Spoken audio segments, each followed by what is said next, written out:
नमस्कार मंडळी. तेलही गेलं, तूपही गेलं, हाती आलं धुपाटणं, अशी अवस्था उबाटा सेनेची झाली. लोकसभा निवडणुकीमध्ये उबाटा सेनेने 22 जागा पदरी पाडून घेतल्या. त्यातल्या 9 जागांवर त्यांनी विजय मिळवला.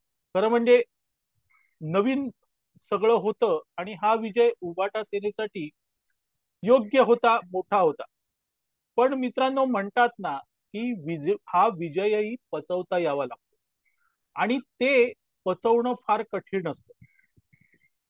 9 जागा मिळालेल्या असताना एका जागेसाठी उबाटा सेना ही नियमाच्या बाहेर जाऊन संघर्ष करू लागली आणि तिथे मात्र एकतर तो जो विजय झाला होता 9 जागांवरचा तो गेला, म्हणजे त्याचं क्रेडिट गेलं.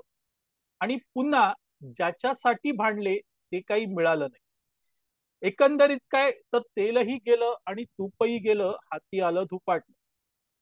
मंडळी, तुम्ही बरोबर ओळखलं, मी मुंबईतल्या उत्तर पश्चिम या मतदारसंघाबद्दल बोलतोय. मुंबईतल्या उत्तर पश्चिम मतदारसंघामध्ये शिंदे यांच्या शिवसेनेचे रवींद्र वायकर हे विजयी झालेले आणि ते 48 मतांनी विजयी झाले. मार्जिन एकदमच कमी आहे. वायकर विजयी झाल्यामुळे उबाटा सेनेचा पारा अक्षरशः चढला आणि तो स्वाभाविक होता, कारण वायकर हे उद्धव ठाकरे यांच्या जवळचे. पण त्यांनी उद्धव ठाकरे यांची साथ सोडली आणि ते शिंदे यांच्या सोबत गेले. शिंदेनी त्यांना लोकसभेची उमेदवारी दिली आणि उत्तर पश्चिम या मतदारसंघात वायकर उभे राहिले. त्यांच्या समोर उबाटा सेनेचे अमोल कीर्तीकर उभे होते. खरं म्हणजे पूर्ण फिल्डिंग लागली होती आणि अमोल कीर्तीकर हे विजयी होणार असं इथपर्यंत सांगितलं जात होतं. पण एक गोष्ट तिथे स्पष्ट होती की ज्या तुलनेत मुंबईतल्या दक्षिण मुंबई म्हणा, उत्तर मध्य म्हणा, या मतदारसंघात मुस्लिम वस्ती ज्या तुलनेत जास्त आहे तितकी मुस्लिम वस्ती या उत्तर पश्चिम मध्ये नाहीये. आहे पण कमी आहे आणि त्यामुळे वायकर हे जिंकून येणार हे निश्चित होतं. सुरुवातीला पिछाड वायकरांची झाली. वायकर हरले, पण हरलं असं डिक्लेअर करणार होते. पण मताधिक्य कमी होतं. वायकरांनी रिकाउंटिंग मागितली आणि वायकर 48 मतांनी विजयी झाल्याचं निवडणूक आयोगाने जाहीर केलं. आता नेमकं हा हा जो पराभव आहे तो पदरात पडून घ्यायला पाहिजे होता, पण नाही. कारण हा पराभव उबाटा सेनेला पोचला आणि मग त्यांनी प्रश्नचिन्ह उपस्थित केलं, ते म्हणजे ईव्हीएम मशीनवर. ईव्हीएम मशीन मोबाईल फोनद्वारे हॅक करण्यात आली. कोड म्हणजे ओटीपी मोबाईलवर येतो आणि त्याद्वारे ईव्हीएम मशीन ठप्प करण्यात आली, असा आरोप उबाटा सेनेने केला. मंडळी, खरं म्हणजे ही जी लोकसभा निवडणूक झाली, या लोकसभा निवडणुकीतली सगळ्यात सकारात्मक गोष्ट जर कुठली असेल तर ती गोष्ट म्हणजे पापमुक्त झालेली ईव्हीएम मशीन. आणि पहिल्यांदाच असं झालं मित्रांनो, म्हणजे भाजप ही सत्तेत जेव्हापासून येते 2014 पासून, तेव्हापासून विरोधक सातत्याने ईव्हीएम मशीनवर आरोप करतात. ईव्हीएम मशीन भाजपकडून हॅक केली जाते, भाजपकडून ईव्हीएम मशीनवर छेडछाड केली जाते, असं सातत्याने कुठल्याही निवडणुकीत बोललं जातं. जिथे जिथे भाजप विजयी होतो तिथे तिथे मग ते राज्यातल्या विधानसभा असतील, लोकसभा असतील, सगळ्यात पहिला आरोप हा ईव्हीएम मशीनवर झालेला आहे.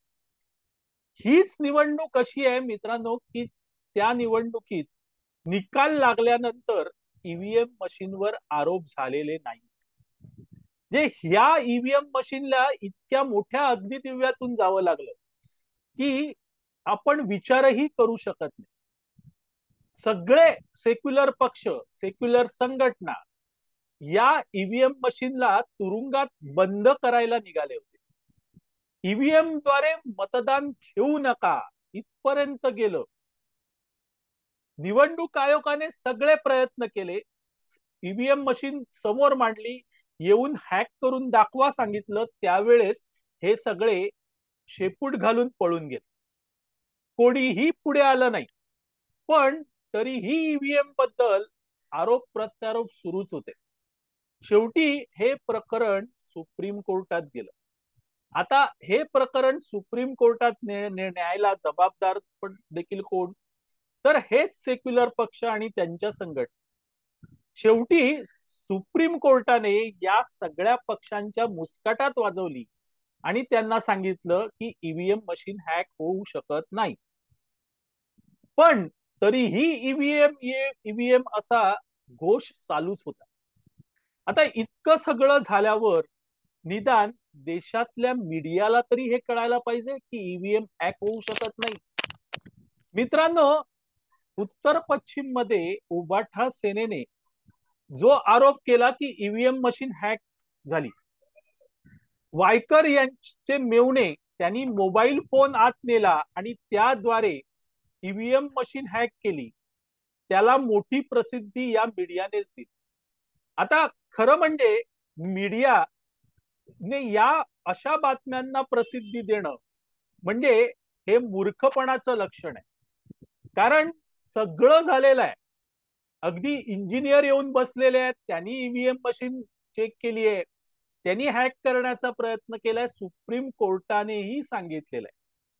असं असताना उबाटा सेनेचा ईव्हीएम मशीनवर आरोप होतो, त्यावेळेस मीडियानेच त्यांना गप्प करायला हवं होतं. त्या बातम्यांना प्रसिद्धी द्यायला नको होती, किंवा त्यावर अभिप्राय देताना मीडियाने उबाटा सेनेचे कान पकडायला पाहिजे होते. पण मित्रांनो, मीडियाचे आरोप काय होते? खळबळजनक आरोप. उबाटा सेनेचा खळबळजनक आरोप, ईव्हीएम मशीन हॅक केली. काय हे? अर्थात मीडिया हे कोणाचे मांडलिक आहेत हे मी वेगळं सांगायला नको. असो, सांगायचा मुद्दा असा आहे की हे सगळं बालिशपणाचं लक्षण होतं आणि कांगावाखोरी होती. निवडणूक हरलात, मान्य करा, हरलो. त्यासाठी कांगावा करण्याची गरज नव्हती, पण तरीही कांगावा झाला. मंडळी, हेच जर भाजपच्या कार्यकर्त्यांनी किंवा नेत्यांनी करायचं ठरवलं असतं तर काय झालं असतं? मित्रांनो, उत्तर प्रदेश, महाराष्ट्रात अपेक्षित जागा आल्या नाहीत, किंवा 4-5 हजाराने ज्या जागा गेल्या तिथे भाजप किंवा त्यांचे कार्यकर्ते नेते हा आरोप करू शकत होते, ईव्हीएम मशीनला दोष देऊ शकत होते, पण त्यांनी तो दिला नाही. कारण त्यांना माहित आहे की ईव्हीएम मशीन ही व्यवस्थितच आहे. पण उबाटा सेना मात्र काहीही करून कांगावागिरी करायची आणि त्यातून आपल्याकडे सहानुभूती कशी वळवता येईल ते बघायचं. त्यांनी तीच क्लुप्ती इथे वापरली, पण मित्रांनो, त्याचा कोणताही फायदा झालेला नाही. कोणताही फायदा झाला नाही.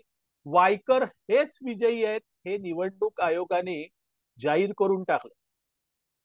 त्यावेळचे सीसीटीव्ही फुटेज मागितले गेले. मग जिथे जिथे पराभव झालेले आहेत ते प्रत्येक उमेदवार सीसीटीव्ही फुटेज मागणार, कोणाकोणाला फुटेज देत बसणार, याचा विचार करायला पाहिजे. पण नाही, निवडणूक आयोगाला जो राजकीय पक्ष सत्ताधारी पक्षांचा घरगडी म्हणतो, त्या राजकीय पक्षाला कडून काय अपेक्षा करणार? आणि तोच राजकीय पक्ष आज निवडणूक आयोगाच्या विरोधात बोलत होता. अशा वेळेस भूमिका होती ती मीडियाची. त्यांनी कान उपटायला पाहिजे होते, पण मीडियाने मात्र ते केलं नाही आणि करणारही नाही. कारण मीडिया शेवटी उबाटाच्या बाजूने. असो, पण झालं असं की या सगळ्या गोंधळात शिवसेनेची कांगावाखोरी म्हणजे उबाटा सेनेची कांगावाखोरी ही उघडकीस आली आणि ज्या सहानुभूतीच्या अपेक्षेने हे सगळं झालं ती सहानुभूती तर मिळाली नाहीच. पुन्हा वायकर काही पदच्युत झाले नाहीत किंवा ते पराभूत झाले असं काही निवडणूक आयोगाने सांगितलं नाही. अमोल कीर्तीकर काही विजयी झालेले नाहीत. म्हणजे थोडक्यात काय तर तेलही गेलं, तूपही गेलं, हाती आलं धुपाटणं. खरं म्हणजे तेलही गेलं, तूपही गेलं, हाती आली ईव्हीएम मशीन असं म्हणायला पाहिजे. कारण तीच योग्य म्हण आहे. असो मंडळी, कितीही कांगावाखोरी केली किंवा कितीही बोललं गेलं तरीही ईव्हीएम मशीन काही जाणार नाहीये. आणि इतक्या मोठ्या देशामध्ये जर निवडणूक घ्यायची असेल तर ईव्हीएम मशीन हे त्यासाठी खूप चांगलं साधन आहे जे पटकन निकाल देऊ शकतं. हे आता कोर्टानेही मान्य केलेलं आहे आणि त्यामुळे विरोधकांचे कितीही आरोप प्रत्यारोप होऊ दे काही फरक पडत नाही. मंडळी, तुर्तास इथे थांबतो. आपल्याला हा व्हिडिओ आवडला तर लाईक करा, शेअर करा, लक्षवेधला सबस्क्राईब करा. धन्यवाद.